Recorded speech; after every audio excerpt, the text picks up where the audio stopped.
demonstrações do céu.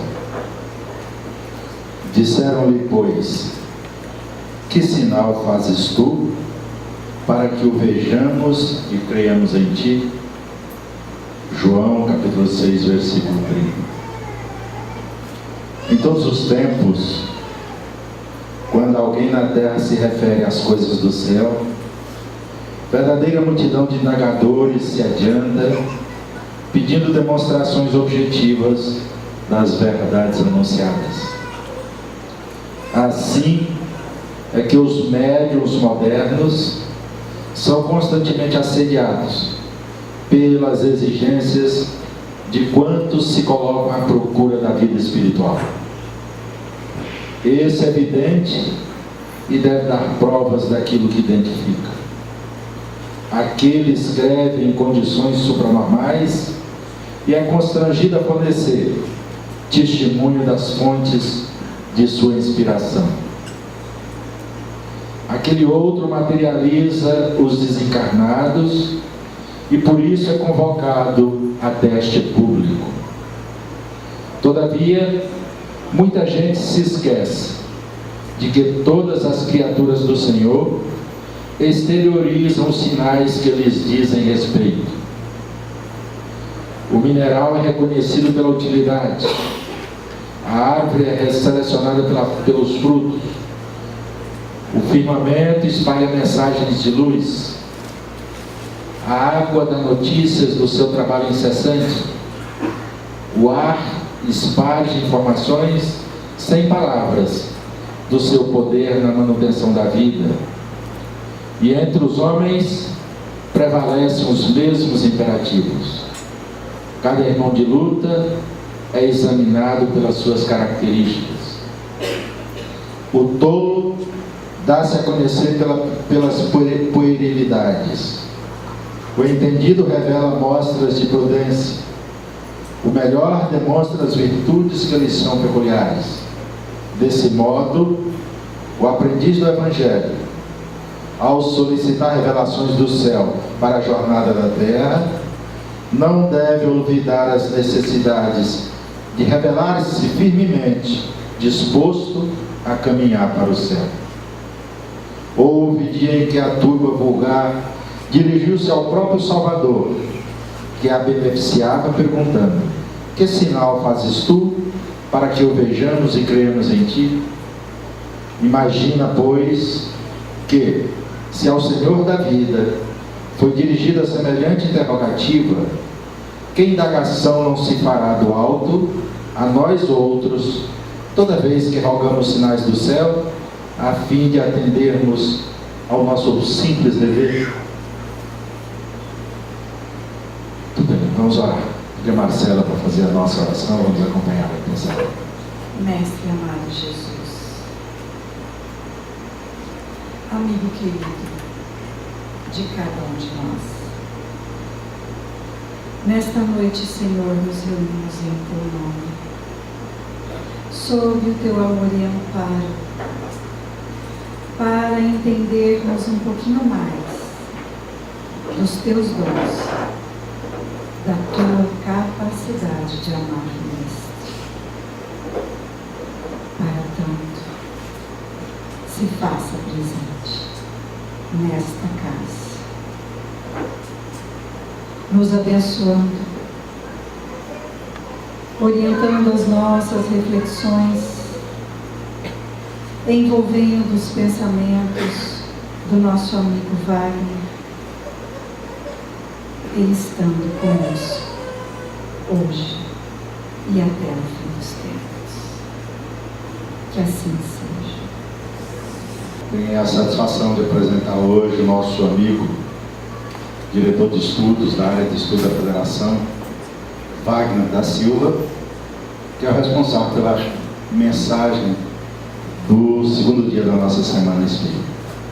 Que Jesus, nosso mestre, nosso amigo, o amigo de sempre, um amigo tão querido, possa estar conosco, nos envolvendo em seu amor e nos abençoando sempre.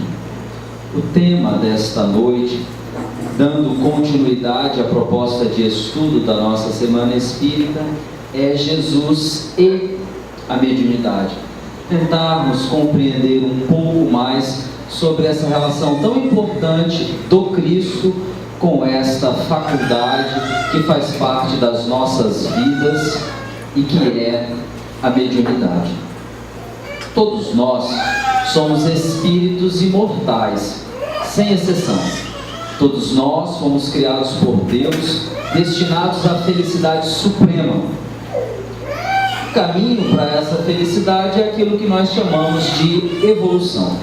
Nesse processo evolutivo, nós nos deparamos com alguns obstáculos que tornam o processo de crescimento espiritual um pouco mais difícil.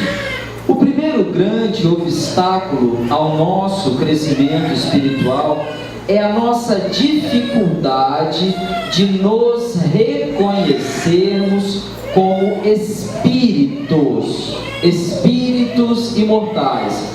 Uma coisa é eu falar para uma pessoa: você é um espírito imortal.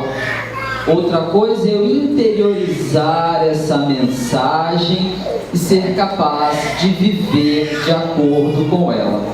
Esta dificuldade, então, de nos reconhecermos como espíritos imortais é um dos grandes obstáculos à nossa evolução e à consecução da perfeição. Mas não é só ela. Há um segundo obstáculo também muito difícil de ser transposto e que causa, então, o retardamento da nossa marcha evolutiva, que é a dificuldade de nos reconhecermos como filhos de Deus e, consequentemente, herdeiros da perfeição divina. É a mesma coisa. Uma coisa é eu dizer para alguém: olha, você é filho de Deus, herdeiro da perfeição divina. Outra coisa é vivermos no dia a dia de acordo com isso. A imensa maioria das vezes nós nos esquecemos. E essa terceira grande dificuldade é a de reconhecermos uns aos outros como irmãos, já que somos todos filhos do mesmo Pai. Mais uma vez, é diferente eu ouvir alguém dizer somos todos irmãos.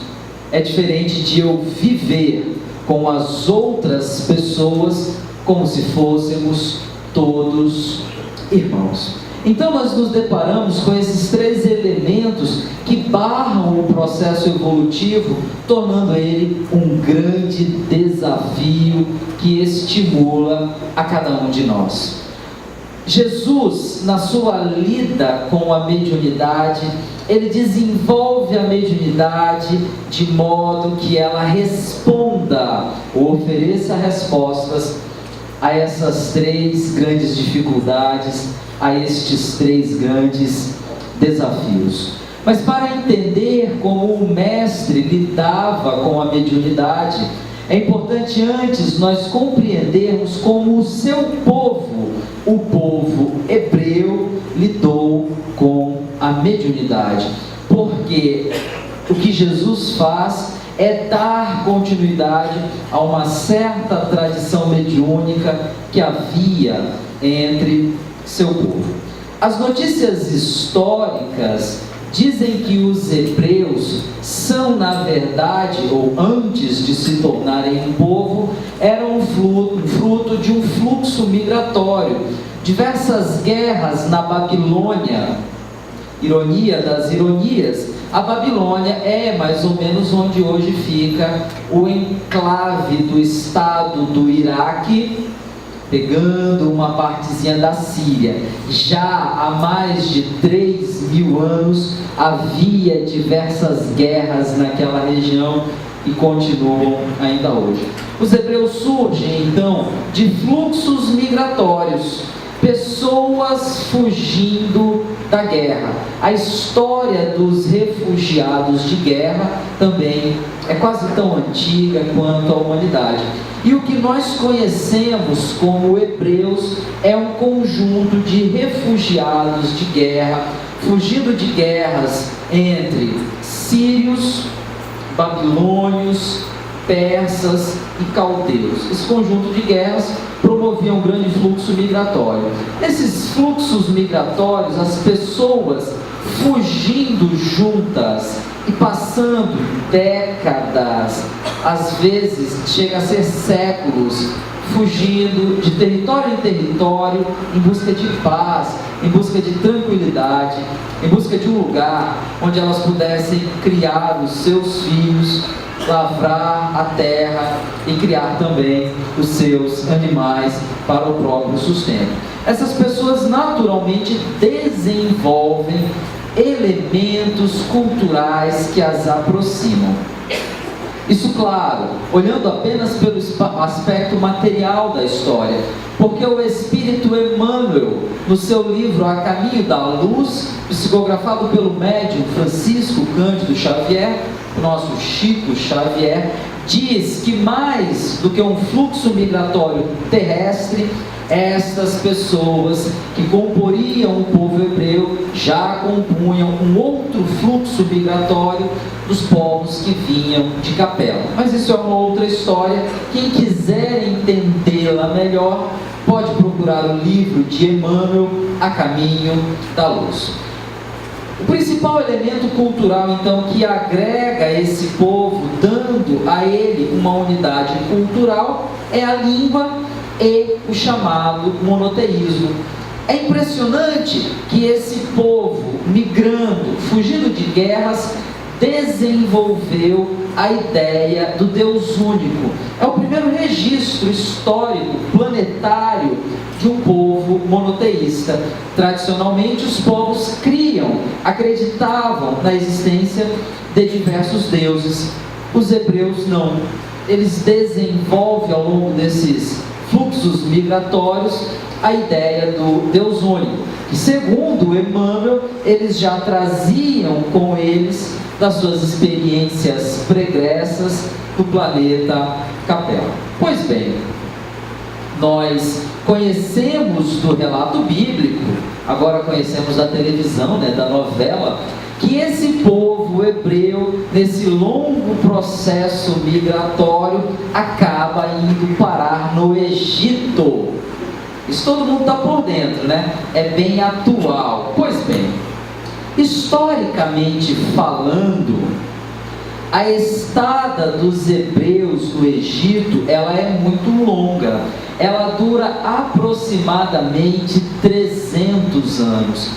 Várias gerações se sucedem, e ao longo desse período eles mudam a relação que tinham com os próprios egípcios.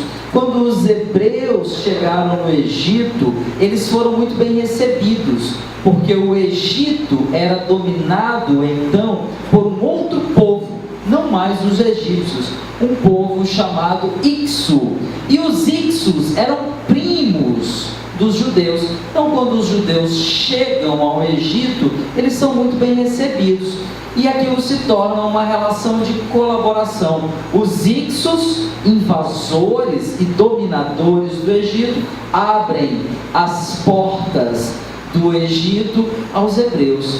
Só que passados alguns anos, mais ou menos 70 anos da chegada dos hebreus ao Egito, os próprios egípcios se reorganizam, travam uma guerra de reconquista e expulsam os Ixos.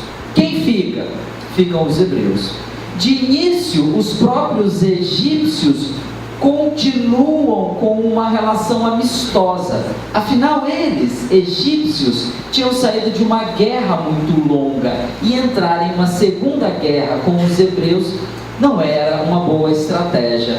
Mas conforme esse povo egípcio vai se assenhoreando novamente do seu território, restabelecendo sua cultura e tradição, a relação vai se alterando em relação aos hebreus, e em mais ou menos 50 anos, os hebreus se percebem presos em diversos laços de servidão.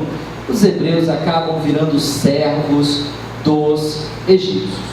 Da experiência que nós temos da história do Brasil, nós aprendemos que povos de culturas diferentes, sendo obrigados a viverem juntos, promovem um intercâmbio cultural.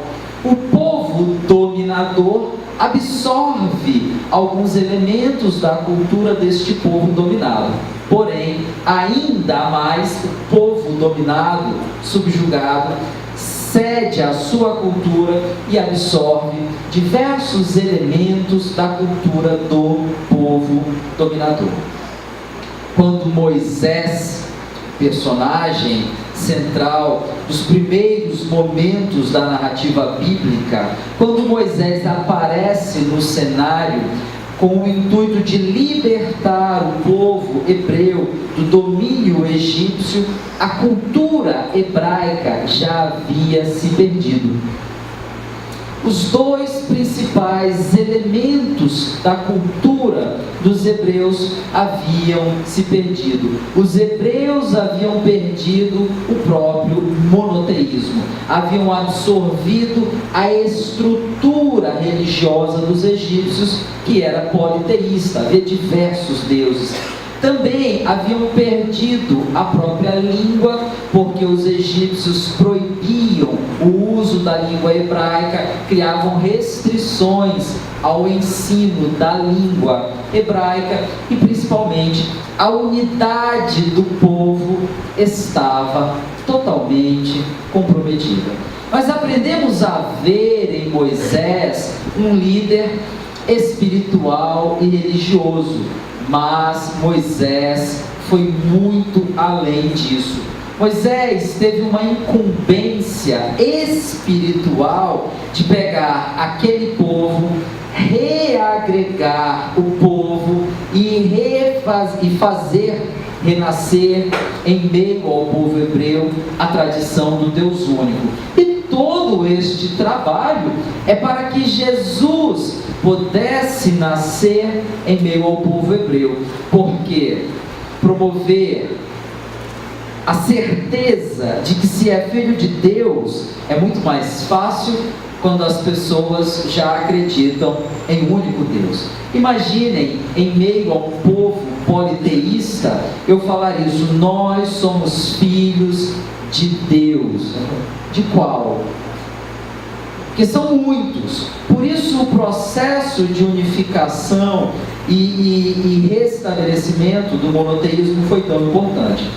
Mas Moisés teve em suas mãos um desafio que poucos outros homens tiveram ao longo da história da humanidade. Quando a gente lê o Antigo Testamento e viu lá na novela as tais pragas de Moisés, né?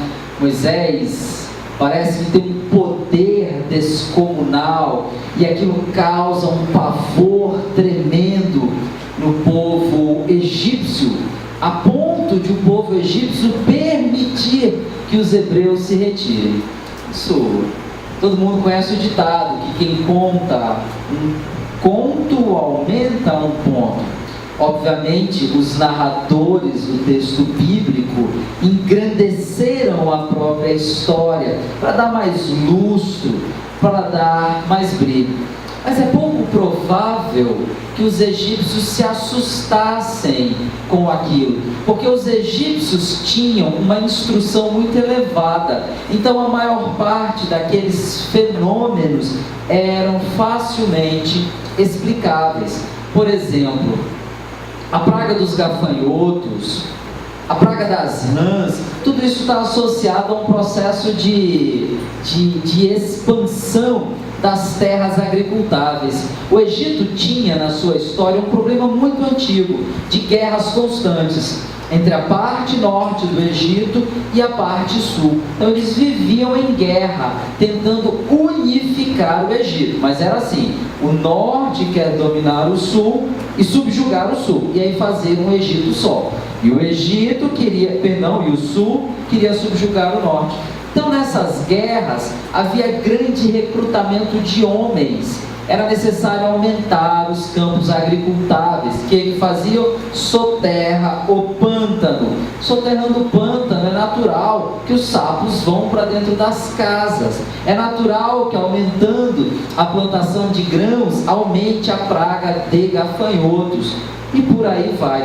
Mas o povo hebreu, por outro lado, esse sim, ficava muito impressionado com tudo isso que Moisés fazia. E graças a essa incrível capacidade de Moisés de manter contato com a realidade espiritual e de ser um grande observador, um homem de uma inteligência incrível, Moisés vai aumentando a sua ascendência sobre a própria população hebraica, porque esse é o primeiro desafio. Com o processo de servidão, os hebreus não tinham mais um governo unificado. Todo aquele povo se dispersou em diversos clãs, em diversas tribos. Olha o problema de Moisés. É como se cada homem nesta sala tivesse se tornado o líder de um clã, o líder de uma tribo. Mas para Moisés se tornar o líder de todo o povo, nós vamos perder a autoridade sobre os nossos clãs. Nós, os patriarcas, vamos perder a autoridade sobre os nossos grupos. Para Moisés crescer, nós temos que diminuir. Vejam, a humanidade não começou a ser vaidosa agora. Há uma resistência profunda a Moisés entre os hebreus. Moisés precisa lançar mão de artifícios incríveis para diminuir a autoridade dos patriarcas, dos líderes dos clãs e aumentar a sua própria autoridade. É neste contexto que se dá a suposta proibição da mediunidade, porque ela não acontece. Não vamos encontrar em todo o Antigo Testamento nenhum texto no qual Moisés diz: está proibido manter comunicações com os espíritos. Pelo contrário. Mas qual é a importância dessa restrição? A restrição é a seguinte: Moisés proíbe que as pessoas mantenham contato com necromantes e aurúspices. Nome feio, né? O nome é feio, mas a coisa é muito simples. Necromantes e aurúspices eram pessoas que praticavam adivinhações usando as vísceras dos animais das pessoas que haviam morrido. Moisés proíbe. Em seguida, Moisés proíbe a adivinhação, que as pessoas recebessem. Isso está escrito com estas palavras no livro de Deuteronômios, lá no Antigo Testamento. As pessoas não devem se consultar com espíritos adivinhos. É espírito adivinho. A proibição não é uma proibição generalizada, é de espíritos adivinhos. Qual é o motivo de todas estas restrições? É muito simples. Moisés precisa convencer uma população a segui-lo. De onde vem a autoridade de Moisés? Da capacidade que ele alega ter e tem de se comunicar com Deus, de se comunicar com os espíritos. Se Moisés deixa essa possibilidade aberta a todas as pessoas, a cada ordem dada por Moisés, um dos antigos patriarcas se levantaria e diria: mas eu também falei com Deus. E ele não disse para irmos pela direita, mas para irmos pela esquerda. A possibilidade de estabelecer o intercâmbio com o mundo espiritual era um elemento definidor de poder e de carisma. Moisés, como uma autoridade que precisa manter a agregação do povo, não podia tolerar que isso acontecesse. porque isso representaria uma ameaça ao poder, à autoridade de Moisés e, consequentemente, a missão espiritual que Moisés tinha que desenvolver. Mas as portas espirituais continuam abertas. Moisés elegeu, isso não é invenção minha, está lá em Deuteronômios. Moisés elegeu 72 anciãos, 72 senhores, muito provavelmente de sua família, de seu clã, de sua tribo, e estes 72 tinham a autorização de Moisés para exercer o chamado dom de profetizar. Vou repetir, porque é um ponto muito importante. Havia 72 homens encarregados de manter o intercâmbio entre encarnados e desencarnados, de fazer as profecias e mais, de fazer aconselhamento às pessoas. Eram 72 homens da confiança de Moisés, e que Moisés sabia que não iriam lhe trair, que não iriam ensinar à população valores que fossem contrários ao que Moisés estava ensinando. Então nunca houve proibição da mediunidade. Essa é uma interpretação falsa, ela é uma interpretação maliciosa para impedir as práticas espiritualistas, mas elas sempre existiram. Então nunca houve efetivamente esta proibição. Mas essa interpretação ela é muito antiga, ela é anterior ao próprio cristianismo, de tal maneira que à época de Jesus, as pessoas, em especial as autoridades religiosas, já faziam todo o esforço possível para que não houvesse novos profetas, para que não houvesse novos médiuns. E quando surgiam profetas, as autoridades religiosas se apressavam em aliciar aquele profeta, aquele médium, para que seus ensinamentos recebidos do mundo espiritual não fossem contrários ao interesse destes líderes religiosos. E quando não aceitava, ele era levado ao descrédito, e quando o descrédito não funcionava, a morte. Aliás, é o que acontece com Jesus. Quando Jesus começa a sua missão, rapidamente as autoridades religiosas tentaram aliciar Jesus. Não conseguem. Tentam levar Jesus ao descrédito. Não conseguem. O que sobra? Matar Jesus. Porque a mediunidade então representava uma ameaça a um conjunto de valores religiosos altamente mesquinhos. Jesus então retoma a tradição de Moisés. É por isso que o mestre em seu evangelho diz: eu não vim derrubar a lei, mas dar-lhe cumprimento. E é tão verdade que ele retoma a tradição mosaica, que nós vemos Jesus no Novo Testamento, está lá no Evangelho de João, em cima do Monte Tabor, reunido com 2 espíritos. Moisés, bate o cajado na pedra e eu vou fazer minar a água. Aí Moisés, Senhor, aí já é demais. Ele teima com Deus. Deus manda e ele faz pouco caso da ordem de Deus, e Deus fica furioso. Mas Moisés, percebendo a mancada, bate o cajado na pedra e então a água aparece. Mas quando o povo, guiado por Moisés, está prestes a entrar na terra prometida, depois de 40 anos de peregrinação, Moisés morre.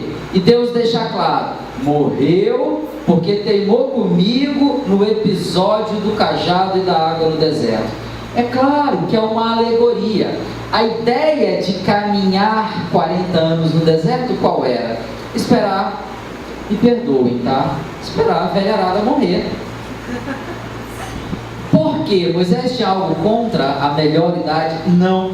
Mas Moisés sabia que estas pessoas carregavam a semente dos valores antigos que Moisés queria sepultar. Moisés era um gênio. Ele obrigava que todas as famílias ensinassem seus filhos mais velhos a ler e a escrever. Era obrigatório. Moisés instaura a escola pública obrigatória para todos os filhos mais velhos. Qual é a cartilha que a criança estuda? A que Moisés escreve. Só era possível estudar com os textos de Moisés. E aí Moisés vai formando uma nova geração, com uma nova mentalidade. Mas Moisés, você faz parte da geração antiga, então não vai entrar na terra prometida. Morreu de teimosia. E Jesus se encontra com este espírito. Tá ok, façamos uma concessão. Tudo bem, Elias não morreu. A gente dá o Elias vivo para os intérpretes mais conservadores. Mas Moisés morreu. E Jesus se encontra com o espírito de Moisés. Olhem o que é uma estratégia muito bem pensada do Cristo. O povo atribuiu a Moisés a proibição da mediunidade. Então eu vou falar com Moisés em espírito, para deixar claro: a mediunidade nunca foi proibida por Moisés. O Cristo então trabalha desenvolvendo a mediunidade em um triplo sentido, que é torná-la a ferramenta que nos permite tomar contato com a nossa essência espiritual. Sem a mediunidade, nós não poderíamos perceber o que nós somos. E o que nós somos? Nós somos espíritos imortais. E é da prática mediúnica do Cristo que nós estejamos conscientes disso. É por este motivo, então, que ao final do seu Sermão da Montanha, ele diz aos seus apóstolos e seguidores: vós sois deuses. Óbvio, nós não somos deuses, mas Jesus queria ilustrar com isso que o que nós somos não é este ser material, porém o ser espiritual. E falar em Deus era a maneira mais fácil que a população tinha de entender este significado. A mediunidade, como Jesus a vivenciou e a praticou, era uma uma ilustração constante da nossa realidade espiritual. Mas Jesus não se contenta com isso. Desenvolvendo os seus ensinamentos, ele leva seus apóstolos a perceberem também que, além de espíritos imortais, são verdadeiramente filhos de Deus. Talvez esta seja a parte mais original de todo o Evangelho. Tradicionalmente, os povos que existiram em toda a humanidade não se veem ou se reconhecem como filhos de Deus, mas geralmente como criaturas de Deus. Entre os gregos, por exemplo, alguns eram filhos de Deus, outros não eram filhos de Deus. E Jesus foi muito perfeito nisso, como de resto em tudo mais, quando deixou claro: cada um de nós é filho de Deus. E essa paternidade se mostra numa inversão não inversão, mas numa mudança do nosso relacionamento com o Pai. Se Moisés, a quem Jesus veio dar continuidade, recomenda que nós honremos a Deus acima de qualquer outra coisa, o Cristo não fala mais em honrar ou em temer. O Cristo fala em amar. É necessário amarmos a Deus sobre todas as coisas. E é o apóstolo Paulo quem melhor dá testemunho do que significa isso. Amar a Deus sobre todas as coisas, quando em uma de suas cartas ele diz: todos os dias eu vejo a face de meu Pai. Paulo escreve isso porque ele ouve dizer que era algo que Jesus dizia: eu vejo a face de meu Pai. Claro, Jesus não tem um rosto humano como nós o temos, mas quando ele fala, e Paulo põe em sua carta, eu vejo a face de meu Pai, ele está dizendo: nós vivemos juntos e vivemos com intimidade. A mediunidade é a ferramenta de que nós carecemos para tirar das nossas mentes e de nossos corações o temor de Deus. Nós temos uma tradição religiosa milenar que nos ensinou a temer a Deus. A gente ainda ouve as pessoas falando: eu sou temente a Deus, mas Jesus nunca pediu que nós tivéssemos medo do Pai, mas que nós amássemos o Pai.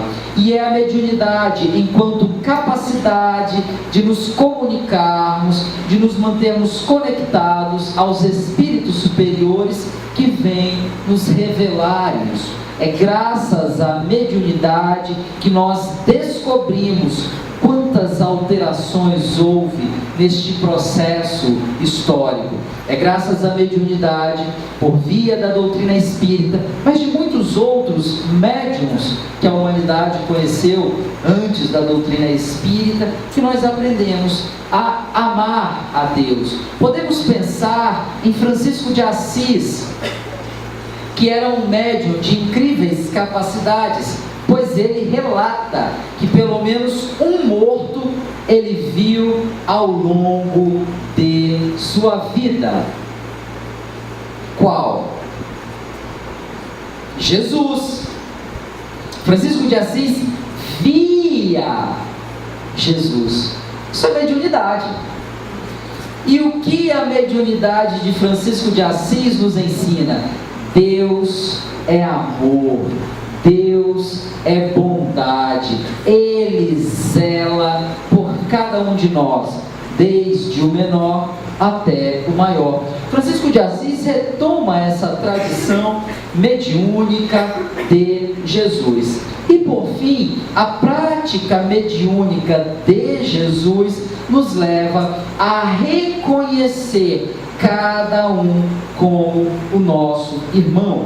Nós não somos seres à parte da criação divina, nós todos somos irmãos, e é só a experiência da morte que vai deixar isso bastante claro, porque aqui na Terra nós temos muitas divisões de sexo, de cor, de raça, de classe econômica, de nacionalidade, mas o corpo morrendo e o espírito continuando no mundo espiritual, ele percebe que todas estas distinções ficaram para trás, e o espírito, ser imortal, na realidade espiritual, não tem mais todas estas diferenciações. Mas como nós podemos saber disso, saber do que se passa no mundo espiritual? Apenas graças à mediunidade.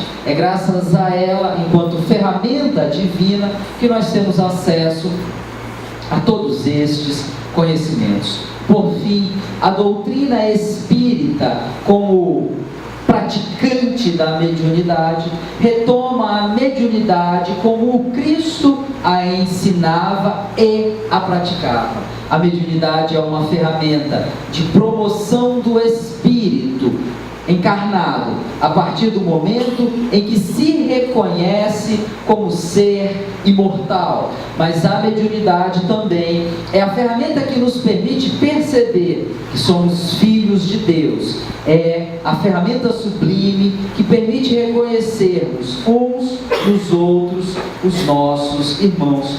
E o Espiritismo vivencia e pratica a mediunidade sob 2 critérios também ensinados por Jesus.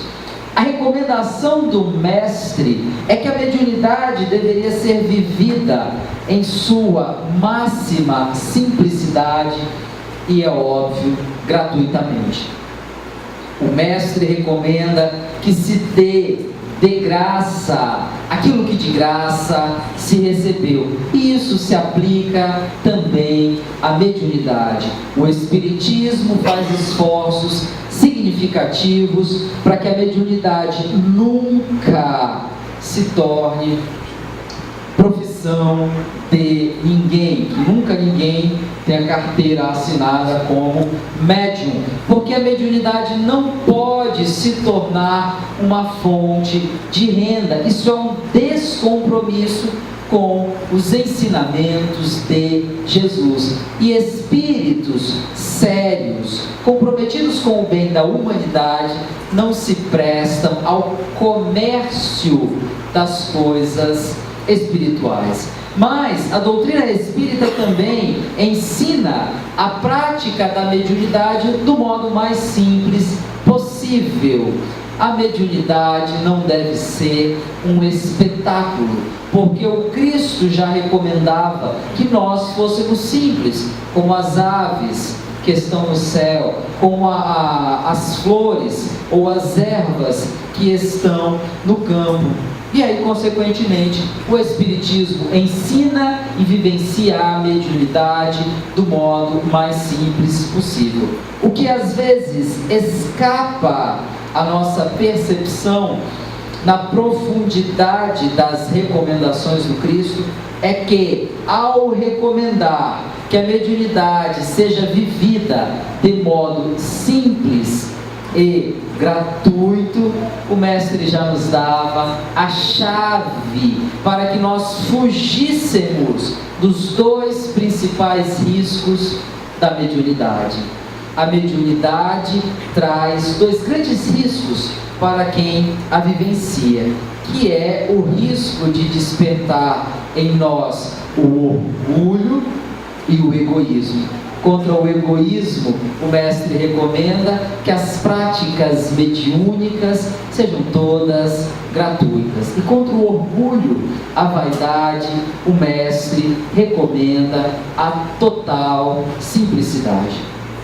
Então, Jesus foi um médium. O Evangelho está repleto de comunicações espirituais. Jesus conversa com os espíritos desencarnados, instrui tanto desencarnados quanto encarnados e, claro, lega para a humanidade um conjunto de regras bastante simples, mas que, se vivenciadas de modo coerente, poderão tornar a prática mediúnica bastante coerente, bastante tranquila e bastante segura. Porque se hoje a mediunidade ainda não é universal, nos preparemos. Com certeza, a mediunidade é o grande próximo salto evolutivo que os nossos corpos vivenciarão.